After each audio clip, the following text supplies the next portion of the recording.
আসসালামু আলাইকুম। পাবনার সুপরিচিত কোস্ট অপারেটর চিলাইন পরিবহন সম্প্রতি তাদের সম্পূর্ণ ভিন্ন এবং নতুন রুট নারায়ণগঞ্জ থেকে রংপুর দিনাজপুর উদ্বোধন করে। যাত্রীদের ভালো রেসপন্স পেয়ে বর্তমানে তাদের নতুন একটি রুট উদ্বোধন হতে যাচ্ছে। চিলাইন পরিবহনের এই গাড়িগুলো কাশপুর থেকে সরাসরি সীতাবগঞ্জ রুটে সার্ভিস দিবে।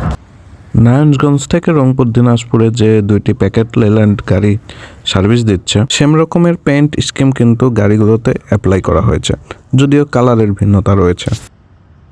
এই বাস তিনটির যে বিষয়ে না বললেই নয়, বাস দুইটির চেসিস প্যাকেট অর্থাৎ নতুন হলেও এই বডি কিন্তু রিবডি করেছে তারা, অর্থাৎ এই বডি দুইটি পূর্বে অন্য কোনো কোম্পানিতে বা অন্য কোনো ব্যানারে ছিল, সেগুলো তারা এই প্যাকেট গাড়িতে বসিয়েছে। হয়তো তারা দ্রুত গাড়ি রাস্তায় নামানোর পরিকল্পনা কিংবা দ্রুত রুটটি উদ্বোধন করার পরিকল্পনায় তারা পুরাতন বডি বসিয়েছে গাড়িগুলোতে।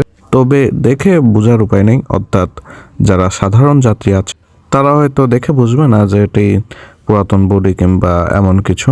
এটি আহামরি কোনো সমস্যার বিষয়ও না, তবে আমি ব্যক্তিগতভাবে মনে করি তারা চাইলে একটু সময় নিয়ে কাজ করতে পারত। পরিশেষে পাবনার ব্র্যান্ড বা নিজেদের জেলার ব্র্যান্ড হিসেবে তাদের সম্পূর্ণ এই ভিন্ন রুটের জন্য শুভকামনা জ্ঞাপন করছি। আসসালামু আলাইকুম।